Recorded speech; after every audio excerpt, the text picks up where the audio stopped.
Magandang gabi po, Luzon, Visayas at Mindanao. Hiniling na ng DPWH na ma-freeze ang halos 5 bilyong pisong halaga na mga asset ni Congressman Zaldico na idinadawit sa maanomalyang flood control project. Kabilang diyan ang ilang helicopter at eroplano na nakarehistro umano sa mga kumpanyang may kaugnayan kay Ko. 10 regional at district engineer pa ng ahensya ang pinagpapaliwanag naman ukol sa barangya umano nilang pamumuhay. At nakatutok si Maki Pulido. Gulfstream 350, Bell Helicopter 407, Bell Helicopter 206B3 at Augusta Westland AW1398. Ilan lang yan sa 11 air asset na may kabuang halaga na 4.7 billion pesos ni Ako Bicol Party List Zaldico. Sa isinumiteng listahan ng Civil Aviation Authority of the Philippines o CAAP sa DPWH, nakarehistro ang mga ito sa Misibis Aviation and Development Corporation, Hightone Construction Development Corporation at QM Builder. Mga kumpanyang pare-parehong may kaugnayan kay Ko ayon sa DPWH. Ang Hightone at ang QM Builders ay kasama sa top 15 na contractors na ayon sa Pangulo ay nakakuha ng 100 billion pesos na proyekto mula sa gobyerno. Hihingi nila sa Anti-Money Laundering Council na i-freeze ang mga pag-aari na ito ni Ko. Ito po ay isasubmit na rin natin sa AMLC, sa ICI at sa DOJ para tulungan natin ang investigasyon. Isusumite rin ng DPWH sa ICI at DOJ ang listahan ng mga sasakyang nakarehistro sa 26 na personalidad na una nang kinasuhan ng DPWH sa Ombudsman. Pinapa-freeze din nila ito sa Anti-Money Laundering Council. Halos kalahating bilyong piso ang kabuuang halaga nito. Pero hindi pa natin alam, baka naman meron dito, meron silang mga kaibigan o kapamilya, pinapahanap na rin po natin. So this is just an initial list from the LTO. Hindi tayo nagtataka, ang karamihan dito, ang malaki dito ay sa mga Diskaya. Kay Sara Diskaya pa lang, 218 million na out of the 474. 10 regional at district engineers naman ng DPWH ang binigyan ng 5 araw para sagutin ang inisyu sa kanilang show cause order. Kailangan nilang magpaliwanag sa alegasyong marangyang pamumuhay na higit sa kanilang kakayahan, pagpapatupad ng mga substandard na proyekto o di umano'y paninira ng mga dokumento. Humaharap sila sa kasong administratibo pero kung may sapat na ebidensya, isusumite ito ng DPWH sa ICI para sa posibleng kasong kriminal. Simula pa lang ito, at hindi ako magtataka kung linggo-linggo mayroong bagong ganitong listahan. Sabi ni Dizon, noong August 15, nagretiro si dating Undersecretary Roberto Bernardo. Ang itinuro ni dating DPWH Bulacan 1st District Engineer Henry Alcantara na pasimuno ng mga maanumalyang flood control project. Pero kahit retirado, di pa rin naman daw makakataka si Bernardo sa mga posibleng kaso. Tingin ni Dizon, kalat sa buong Pilipinas sa mga ghost project, hindi lang sa Bulacan at maaaring abuti ng taon bago matunto ng lahat ng mga proyektong ito. Do you think I can find out how many ghost projects there are for thousands and thousands of projects in the entire country? It's that horrific. This is all over, this is not just Bulacan. Para sa GMA Integrated News, Maki Pulido, nakatutok, 24 oras. Ipinasok na bilang protected witness ng Justice Department ang 3 dating engineer ng DPWH at mag-asawang Diskaya. Pero hindi pa sila state witness at hindi pa napag-uusapan ang kondisyon na pagbabalik ng mga nakaw umanong pera o ari-arian. Nakatutok si Salima Refran. Bit-bit ni dating DPWH Assistant District Engineer Bryce Hernandez ang CPU o Central Processing Unit ng kanyang desktop computer sa pagharap sa Department of Justice sa Maynila. Kasama niya ang kapwa dating Assistant District Engineer na si JP Mendoza. Pareho silang nagsumite ng mga sinumpaang salaysay sa DOJ. Ang CPU agad prinoseso ng Justice Department. They're showing their good faith. Pinapakita nila na gusto nila talaga magsabi ng totoo. At ito'y kanilang sinasabayan ng mga dokumento. Hindi lang to kwento, pero merong mga notes, ledgers at lahat ng kasama na maaaring magturo sa mga taong may pananagutan. Mga pangalang hindi nababanggit na ngayon ay nababanggit. at maaring iugnay sa iba pa mga taong hindi pa nababanggit. Ipinasok na sila ni Remulla sa Witness Protection Program bilang mga protected witness kasama si dating DPWH District Engineer Henry Alcantara. We will be needing their cooperation and we will be needing more time for them to be able to gather different documents that are important to us. We will give them na protection needed para magtuloy-tuloy ang revelations natin. Ang isang protected witness ay binibigyan ng seguridad, tirahan at legal na proteksyon laban sa banta sa kanilang buhay. Hindi pa sila ligtas sa kaso, pero maaaring maging state witness kung aprubahan ng korte. Tinanong rin si Remulla sa estado na mag-asawang kontratista na Sara at Curly Descaya na nagpa-evaluate rin para sa WPP. Sir, paglilinaw, ang mga Descaya po ba ay protected witness? Yes, we consider them already as protected witnesses. Kasi nga, to be fair to everybody who was applied, doon natin ilagay muna to. We will help them first with their security problems. Pero paglilinaw ni Remulla, ibang usapin pa ang pagiging state witness. Yung state witness status kasi, we're very careful about that. It takes a lot of doing to declare a person as a state witness. Because you're freeing them completely from criminal liability. Kinakailangan kompleto information. It's something that we will use only when we have to. Kasi nga, you free them completely of criminal liability, then it has to be worth it, ika nga, sa ating bayan. Sa ngayon, voluntaryo ang pagbabalik ng ari-arian ni Hernandez at hindi pa raw napag-uusapan ng restitution bilang kondisyon sa WPP. Pero, giit ni Remulla, kailangan ng restitution. Ito gusto ng bayan natin eh. Ito talaga ang hustisya. Di ba? Ang lahat ng nakakuha ng hindi kanila, dapat sila sa uli yan. Hindi naman to finders keepers, lalo na kung merong criminal design na involved. Diyan na tayo papunta. Kaya diyan na tayo magkakaalaman talaga ng kabuuan ng lahat. Ano yan eh? Kasi para umabot ka sa Memorandum of Agreement, satisfying all legal obligations. Iba yan. ang kampo ni Hernandez ikinagalak ang pagiging protected witness na nito sa DOJ. This is what we've been praying for. Okay. Because of all the revelations he has made, it's important that he and his family is being protected. Yeah. Alam mo, the fact na nagbigay na siya ng mga nalalaman niya, dumadami ang kalaban niya. Okay. So, people want him silenced. Nasulatan na ng Justice Secretary si Senate President Tito Soto at paplansyahin na lang ang mga termino ng proteksyon ng mga protected witness. Para sa GMA Integrated News, Sanima Refran, nakatutok 24 oras. Ipinatawag na rin si Senador Chis Escudero ng Independent Commission for Infrastructure o ICI, gayon din ang 4 pang dating opisyal ng DPWH. Ang isa sa mga opisyal ay nagsuko ng sasakyang hanggang 35 million pesos ang halaga. At nakatutok live si Joseph Moro. Joseph! Vicky, ito yung 30 to 35 million pesos na luxury vehicle na itinurn over nitong si dating DPWH Bulacan First District Assistant Engineer Bryce Hernandez sa Independent Commission Independent Commission for the Infrastructure or ICI. At katabi nito, Vicky, yung isa pang luxury vehicle din na 12 million pesos naman na itinurn over din ni Hernandez sa ahensya.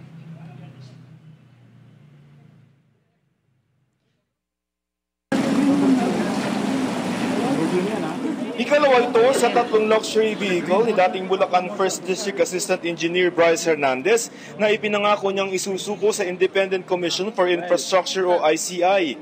Isang Lamborghini Urus na ayon sa website ng kumpanya, ang mga Urus ang kauna-unahang sports utility vehicle sa mundo. Ang halaga nito 30 to 35 million pesos.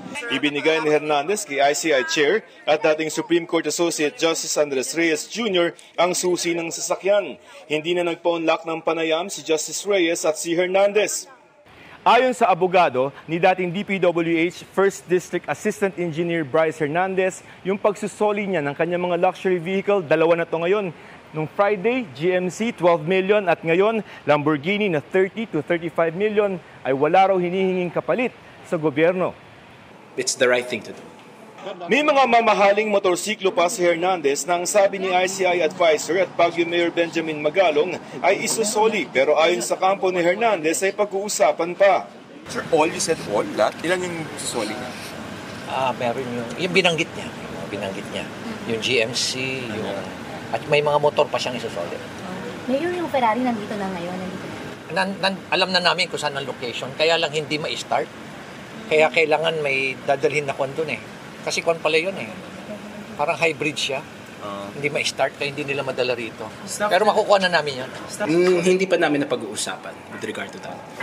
Sinabi na dati ng ICI na ipasusubasta ang mga isinukong luxury vehicles. Ngayong araw, ang mga itinuturong mga nasa likod ng kickback mula sa budget ng mga flood control projects ang ipinatawag ng komisyon.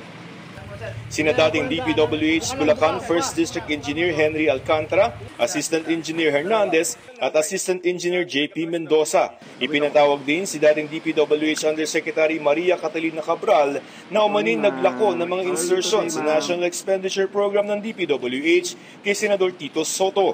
Tumanggi silang magbigay ng panayam sa media. Si Alcantara halos 2 oras na humarap sa closed door na pagdinig ng ICI. Pero wala pang inilalabas na pahayag ang komisyon tungkol sa naging testimonya ng 4. Ipinatawag din sa pagdinig si dating Senate President Chis Escudero.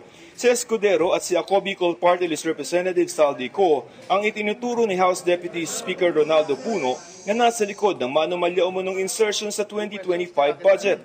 Yan ay klarong paglilihis. Nakahanda kaming ipaliwanag yan kung sakasakali. There were no insertions?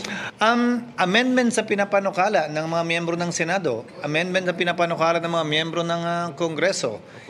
Si Congressman Puno hindi sa bahagi nga ng Kongreso pa nung panahon yun. Kaya hindi ko alam kung saan siya nagagaling. Itinanggi din ni Escudero na may small committee sa BICAM. Sir, when the ICI asks you, is there a small committee that inserts flood control projects? Wala at hindi ako bahagi noon at hindi flood control projects dahil ang alam kong komite ay nagre-reconcile ng pagkakaiba ng dalawa.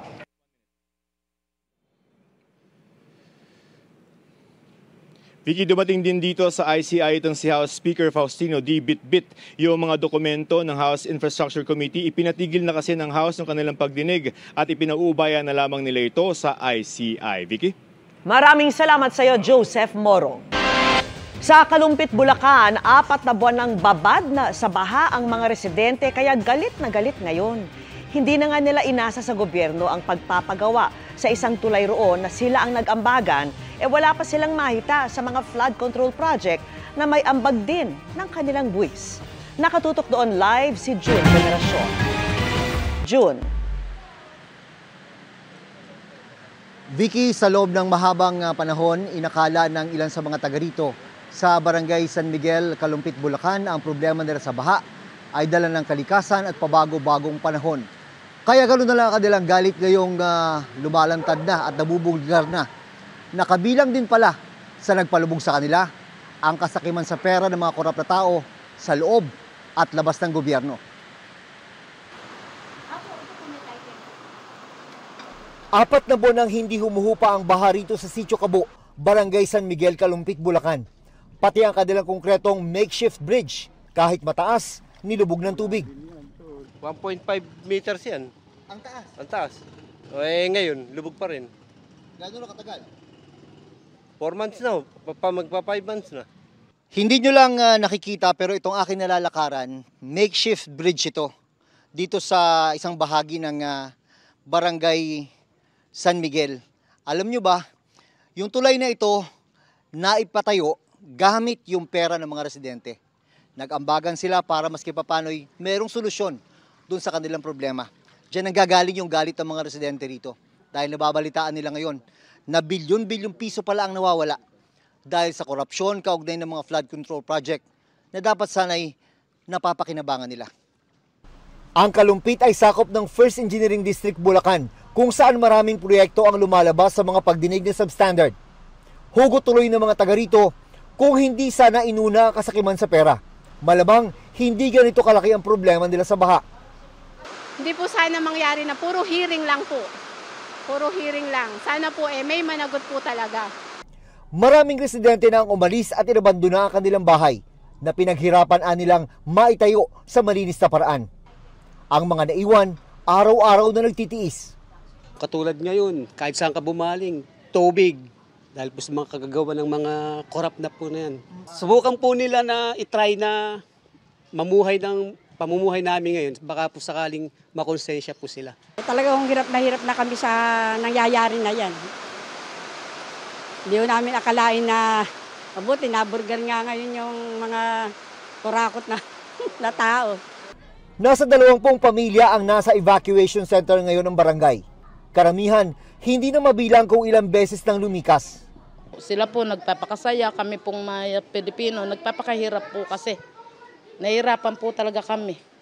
Hindi nakakakumpleto ng 1 linggo ng pasok ang mga estudyante dahil laging lubog ang kanilang eskwela. Masakit po yung nakukuha po nila yung mga pondo po ng Pilipinas dito po. Mahirap din po. Matatandaan na nitong nakaraang buwan lang, mismong si Pangulong Bongbong Marcos ang nag-inspeksyon sa mga flood control projects sa mga karatig barangay ng San Miguel. Sira-sira, butas-butas at nakausli ang mga bakal ng diking pinuntahan sa Barangay Frances. Sinita rin niya noon ang proyektong inireport ng tapos, kahit kulang pa ng 200 metro at butas-butas pa sa Barangay Bulusan.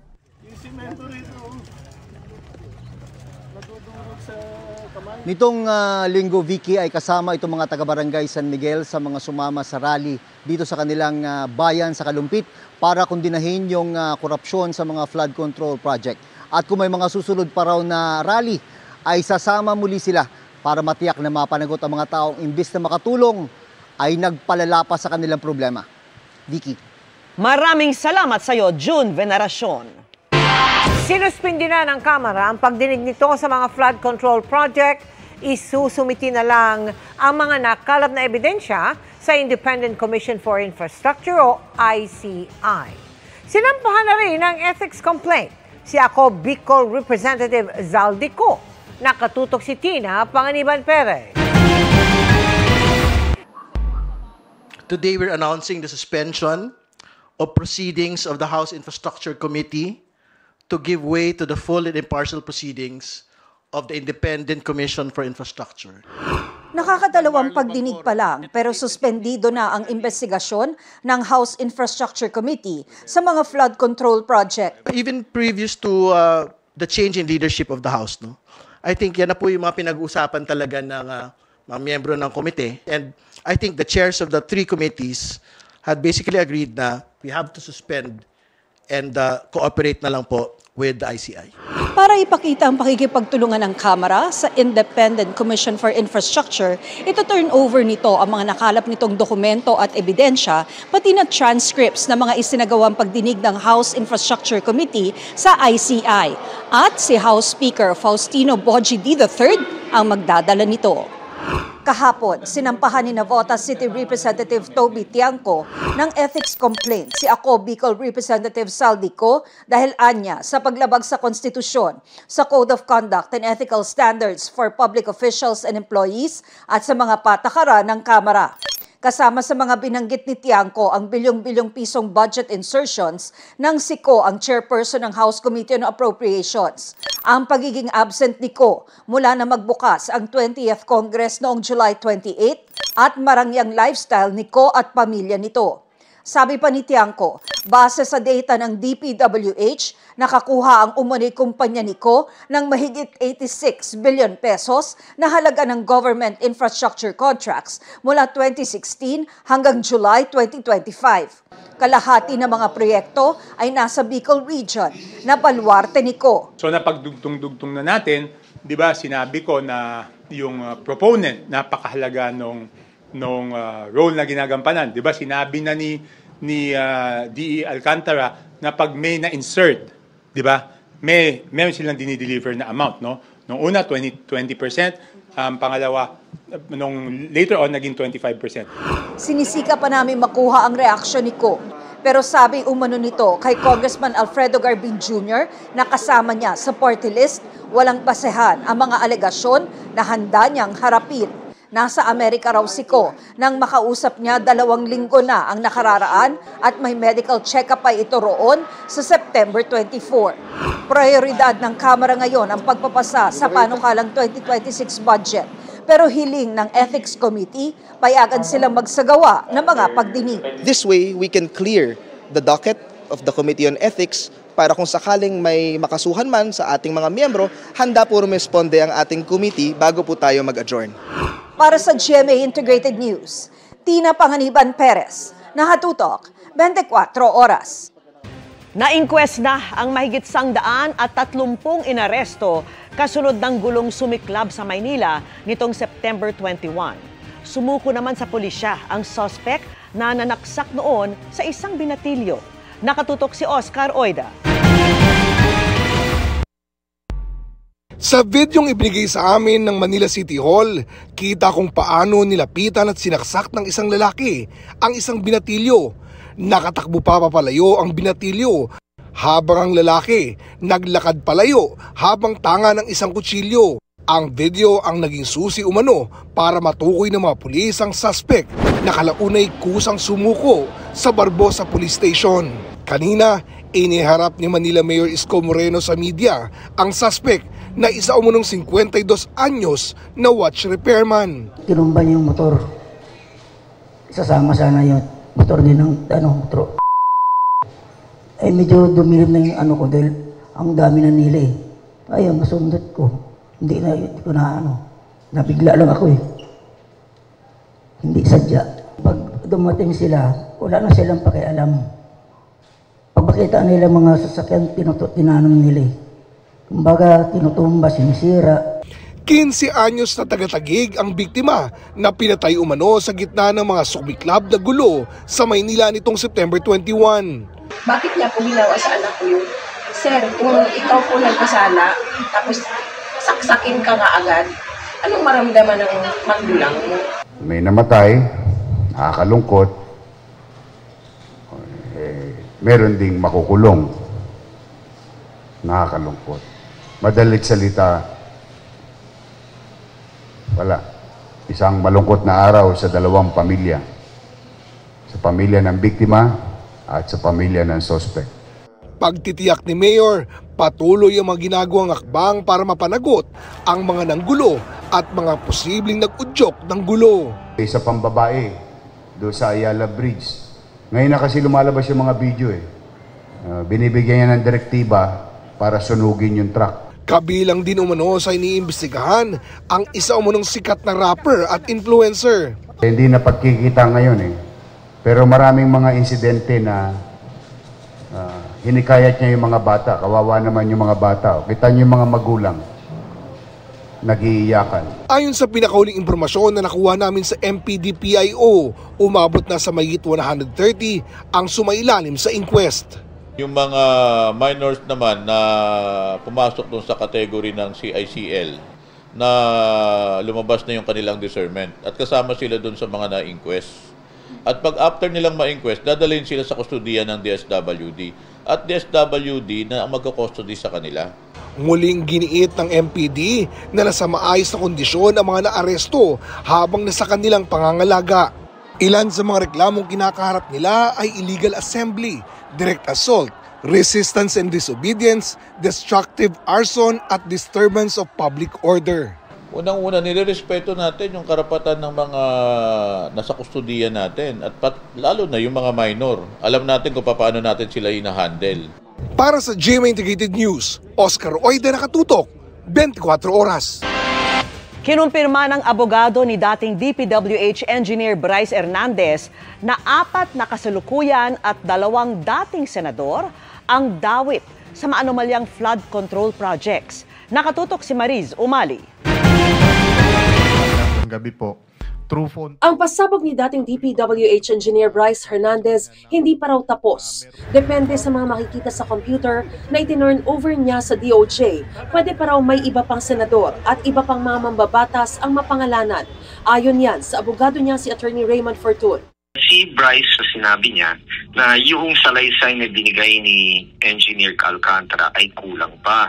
Meron siyang mga binanggit sa akin ng mga pangalan. Base ito doon sa kanyang recollection of yung mga tao na meron silang mga naipasok na mga proyekto dito sa Bulacan.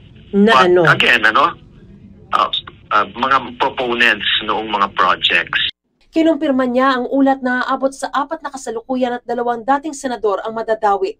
Pero hindi raw sila magpapangalan basta-basta hanggat walang ebidensya. Sa ngayon 3 senador na ang nabanggit, sina Senador Jinggoy Estrada, Joel Villanueva at dating Senador Bong Revilla. Lahat tumanggi na sa alegasyon. Hanggang hindi pa talaga na-unseal at nabubuksan yung laman nitong computer, mas minarapat po niya na hindi na lang po muna magsasalita para hindi siya nagtuturo ng mga tao kung sino yung mga personalidad, kung ilang bang senador talaga ito, kung whether incumbent or whether ex-senators. Sa kanya, it is better na hawak niya mismo yung mga dokumento na meron na siya, para mas mabuti at mas malinaw at mas detailed yung kanyang masasabi tungkol dito. Ang sigurado, sabi ni Fortun, may mga ebidensya pang ibibigay sa Hernandez sa Department of Justice para suportahan ang testimonya niya. I understand na meron pang mga 2 to 3 boxes na hindi pa nga na-turn over din. Sabi ni Senate Blue Ribbon Committee Chairman Panfilo Lacson, nasa DOJ na ang mga nakuhang ebidensya kay Hernandez, gaya ng computer at mga folder kaugnay sa investigasyon sa flood control projects para ma-preserve at maisama sa investigasyon. May sworn statement na raw na ibinigay sa DOJ si Hernandez.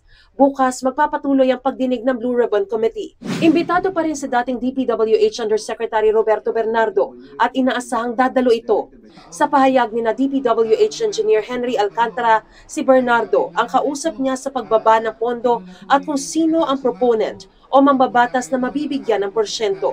Kay Bernardo rin daw dinadala ang cash na para sa mga proponent. Conveyed lang. Meron siyang naunang affidavit, magsusupplemental daw siya because the affidavit that was sent to us earlier, that was before Alcantara testified yesterday.